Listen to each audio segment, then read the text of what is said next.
பார்த்து செய்தித்தரான். ஒரு நாள் நன்றாகவே மழை பெய்தரான். எனக்கு என்ன ஜாலியாக சேர்த்து வைத்த ஒன்றை சாப்பிட்டு கொண்டிருந்தார்.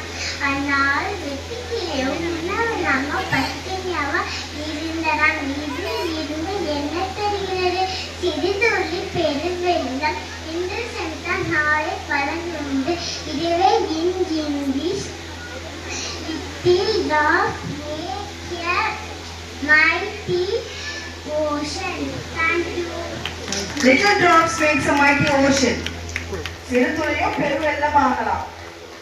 நல்ல ஒரு கருத்து. Thank you Aaradhya.